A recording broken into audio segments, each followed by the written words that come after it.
The homeless can go do whatever they want, crap everywhere, needles, drugs, that's all fine. But when you're trying to hike with your family or whatever, oh, you're not allowed to. They've hired all these bureaucracies because they can't become the police, so they've created their own, new bureaucracies to control people. And so now under COVID-19, they've had all the parks shut for months and months and months, the swimming pools, all of it. And people were ignoring it and going to the green belt, so they couldn't enforce it, and the cops wouldn't enforce it. So then last week they announced, okay, we'll have people there where you sign on to get into the park, and you've got to have permission to get on the park, and limited numbers can come onto the park. With over 100,000 acres, the parks in Austin, Texas are known as some of the most beautiful and widespread in the country. And in 1992, the Save Our Springs Ordinance was adopted as law, which opened up these beautiful lands to the public. Austinites practically live in a national park. Taxpayers paid for it. It is ours to enjoy. It is the law. But now, Austin City Mayor Stephen Adler is attempting to seize control. He has erected makeshift registration booths at park entrances and hired lifeguards who have lost their jobs as a result of the COVID shutdown to take reservations and register the names of anyone who enters.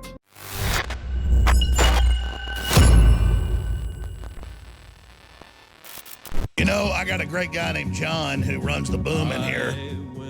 And he was telling me during the break, he said, Alex, don't get down, because he sees the stuff going on behind the scenes here. Because it's our job to keep getting the info out about the New World Order and expose them, not talk about what's happening to us. And he said, hey, Clinton Foundation, Bill and Melinda Gates, the whole thing, they're going down. And he's absolutely right. In fact, I meant to start the show today. When I woke up at like 6 a.m. this morning, I said, I'm going to come in and point out that the pedophile rings are being exposed, the world government's being exposed, the fiat currency's being exposed, their whole system's being exposed. And that's a really positive thing. And so they're going to throw a lot of things at us, and things are going to get crazy. It's a spiritual war. And you're going to see people you thought were good end up being bad. You're going to see people you thought were bad end up being good. And that's exactly what we've seen. We've seen what people really stand for during a crisis, and who they really are. Now, this story is in Austin, Texas. But if you know, Austin's the fastest growing city in the United States. It's got a partnership with the United Nations.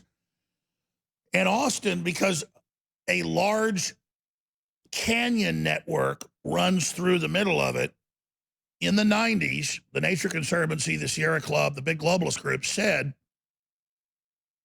we're going to take all total about 180,000 acres, but the Barton Creek is about 98,000 technically. And we're going to say that you can't build on that. And they came in and took farms and ranches that bordered that. And a lot of them were what they called cedar choppers, old, poor, white families that had their shacks up in the hills and stuff. And they came in and they made them sell out on average for 5 cents on the dollar. I mean, there were 10,000 acre pieces of property that they made them sell for pennies on the dollar via adverse possession. And they promised that it would always be the biggest park system of any city in the country. And then day one, the land outside town they bought, they built ranchettes on, that then the Kirk Watson, who became a state senator, the bank he set up was the bank that brokered the sale of property out on these beautiful hills and beautiful mountains outside Austin, Texas. But in Austin is almost 100,000 acres of this. You look at a satellite shot of Austin coming out from the west by Dripping Springs into the middle of the city. It looks like a green Star Destroyer kind of coming in towards downtown where the Barton Creek dumps in to the Colorado River. And man, they are seizing every bit of it. And so a few years ago, they proposed putting up checkpoints, charging to get on the green belts. I mean, imagine, this is like more than a third of the city, okay? The homeless can go do whatever they want, crap everywhere, needles, drugs, that's all fine. But when you're trying to hike with your family or whatever, oh, you're not allowed to. They've hired all these bureaucracies because they can't become the police, so they've created their own, new bureaucracies to control people. And so now under COVID-19, they've had all the parks shut for months and months and months, the swimming pools, all of it. And people were ignoring it and going to the green belt, so they couldn't enforce it. The cops wouldn't enforce it. So then last week they announced, okay, we'll have people there where you sign on to get into the park, and you've got to have permission to get on the park, and limited numbers can come onto the park. But they let in about 10% of what would be in there previously, and they tell people, oh, sorry, the park is full. So I used to pull over near my house at this place called Hill of Life. That's about a quarter-mile hill, and I used to go down into the greenbelt from there. And you'd probably have 50 to 100 cars parked out there on a Sunday morning. There are like 10 cars today, and they were turning back all these families from San Antonio, you name it, that came up here to go on the greenbelt and the big, beautiful creek that's down there right now. Totally sick, ladies and gentlemen. But the good news is, we'll post this to Band.video. We're premiering it right now. It's not even posted yet. We're going to premiere it right now. That the police said, yeah, this is unenforceable. There isn't even a law. And they said we shouldn't have college kids down here enforcing this. And they shut them down. They shut them down. So here is that report. Here it is. With over 100,000 acres, the parks in Austin, Texas are known as some of the most beautiful and widespread in the country. And in 1992, the Save Our Springs Ordinance was adopted as law, which opened up these beautiful lands to the public. Austinites practically live in a national park. Taxpayers paid for it. It is ours to enjoy. It is the law. But now, Austin City Mayor Stephen Adler is attempting to seize control. He has erected makeshift registration booths at park entrances and hired lifeguards who have lost their jobs as a result of the COVID shutdown to take reservations and register the names of anyone who enters. It's been going on all over the nation for decades. The United Nations Agenda 21, powerful entities seizing public lands from the people for their own private gain. 10 park entrances have been set up like this by the Austin Parks Department. It is unlawful. It is nothing more than the edict of radical leftist Mayor Adler, a power grab. Where are you going, huh? No, I have a pass. I've been coming here since I was in high school and college. And now you guys use your COVID hoax to like set a checkpoint up so you can take over the parks and start charging. It's unconstitutional. This is not even a city ordinance. This is a illegal power grab of the people's greenbelt, and it's time to free Austin.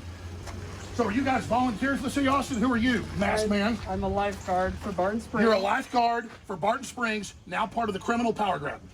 This is outrageous criminal activity. This is the seizure of the infrastructure of Austin. It is all color of law garbage. My wife came here this morning when you cult member Kooks showed up here and you asked her, where's her reservation? Her reservation is that we live in a free country. We live in America. I call for everybody out there watching. The time for civil disobedience is here. I want this removed tonight. While we were there, a family from San Antonio arrived to enjoy the day in the park. After an hour drive, they were turned away. Look at these poor people. Hey, it's all unconstitutional. It's all illegal. If I want to go in here, the city ordinance isn't even a law. If I want to march down here, I can. Don't listen to them. Don't sit at the back of the bus. Don't believe their COVID hoax. You go down there and enjoy yourself. Or these people will take everything you got. The gentleman from San Antonio spoke to the Austin police and was told that there is no law. The police allowed the family to enjoy the park as the law permits. Come on, everybody. The police told you it's open. There's no enforceable law. Yes, sir. Yes. Our park's not your parks. Our park's not your parks. There they go. Down their path to freedom. Like Bill Gates is supposedly a doctor now. He's not. He tells us what to do. And now lifeguards tell people they can't go onto a giant 500 square mile greenbelt because they'll find a virus down here. No, the virus isn't down there. The virus is the control. The virus is the fear. And the very city that says blow up the police department, the very city that says blow up the police department and that we don't need the police, has them out here trying to, not the cops aren't even doing it, but has them out here so the lifeguards can tell you that you can't go down there. And so they can register you in this illegal database right here. Hey, guys, you ought to just go on in. It's all color law, it's all garbage. We have to stop submitting at some point. COVID-19 is a power grab hoax. COVID-19 is a scam. Is that your IQ? One finger? APD just did its job when a man came up sick and I go in here, and the APD told him, no, it's not enforceable. You can go on in. The police even told people the so-called ordinance you're using is criminal. It's color of law, like telling black folks they can't vote. You can't block people from their parks. This is a fraud. And you don't respond. You don't respond. So, as you can see, the park is now open for now, but they'll be back with color of law. You've got to be the Rosa Parks that doesn't sit at the back of the bus. You got to say no, because there's no limit to their power grab if you don't. They say the masks are permanent. They say the forced inoculations are coming. What are we going to do about it?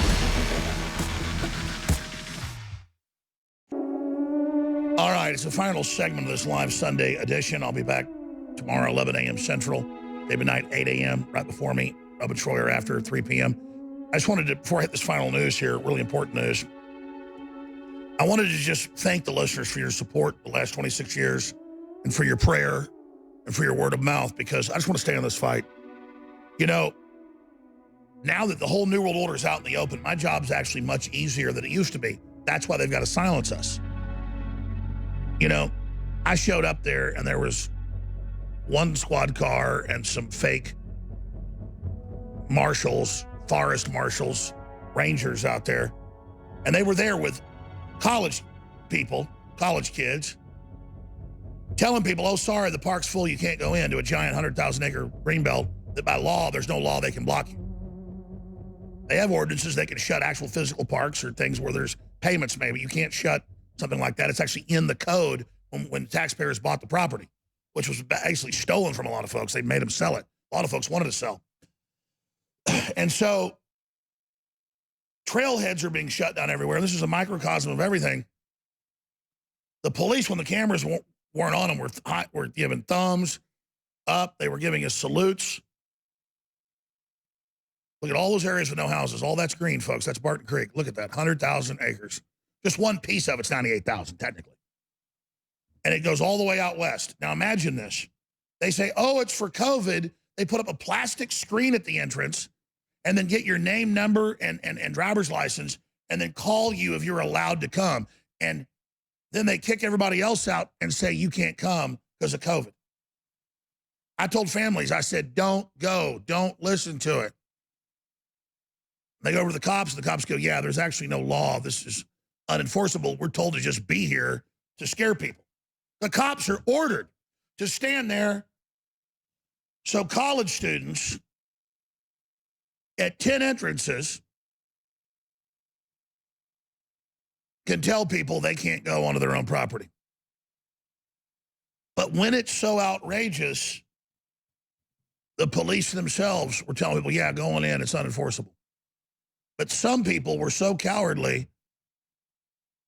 I saw this one white guy with his 3 kids. He sat there dutifully until I began to leave, and he went over, and the cops were like, yeah, you can go in. And he still went over when I left, went over to the city lifeguards and said, can we? And they said no, and he looked like he was going to leave because he just wants to be cucked. He wants to be dominated, and all these guys will take the forced inoculations. All of them will go along with it. And I mean, you know, I tried to be calm. I tried to not get pissed, man. But I've been going on to that very trailhead since college. I've been going to the Greenbelt since I was a little kid. I didn't know about that place till college. And man, I've walked down that with quite a few nice girls for a picnic by the creek. Had some good times there. It's got to be, what, 28 years? 29 years? I'm old now, man. God, I believe I was in college 29 years ago taking girls down there. Now I mean, if you told me this back then, I thought you were a crazy person. Just unbelievable. And it illustrates everything. InfoWars presents The David Knight Show, The Alex Jones Show, and The War Room with Owen Troyer. Infowars.com/show. Bobby in New York, a postal worker on the mail-in ballots and the NRA. Welcome. Hey, what's going on, Alex? I'm a United States Postal Service worker. I listen to the show every day when I'm out walking my route. And we were briefed before they even had us start wearing masks in the office that we're doing mail-in voting. And now CBS has came out and said even by the first debate, September 19th, over 16 states would already voted. And by the second debate, over 35 million people, probably on an estimate, would already have voted. Bingo. That way, they've already voted not knowing that Biden is just a shoehorn to just wait for the next person they're going to put in. Isn't that incredible? Yeah, the first debate, we all know what's going to happen. He's going to shit the bed and he's going to look like who he is. So what I'm saying, InfoWars and you get in touch with your sources. You need to start telling people what to look out for mail-in voting fraud, because it's going to decide the election. And we all know it is, and we can't let it happen without having at least some things pointed out. They're telling you, oh, before the masks were even being put on, we're going to have mail-in ballots. And so before the debates are even done, most people would have already voted. That is so sneaky. That is so dangerous. And that gives the Democrats time to rig those mail-in ballots and stuff those ballots and pull all sorts of games. That's their secret weapon to remove Trump and defeat America. But honestly, in any other election, we haven't had mail-in voting. So how could you tell people that you can't go to the ballot, you can't give an actual vote, and this person's not the legitimate president the whole 4 years that he's been in office, and then the moment that comes time to actually get into the ballot to vote, you can't actually go and do it. You got to do it through the mail-in system. And who knows how legitimate that could actually even work out for like 1 or 2 state elections, let alone the whole country on the same day. It just won't work. Well, you know how the scam works. They mail these out at the homes of dead people. They mail these out at the homes of people that know they're getting the ballots of dead people, and they mail these out to people whose cat died 10 years ago, and then somebody else fills it out. And then when they get a lot of these ballots back, they can just falsify them however they want. This is the takeover, and they've already said that if Trump challenges this, he's a dictator. So they're already saying, we're going to steal it, and if you challenge it, you're a dictator, and we're going to arrest whoever aids you. That was the Washington Post headline. If any of his cabinet doesn't agree, we'll put you in jail too. So see, that's why they invoked this for the election, and Trump had better take action with 88 days out.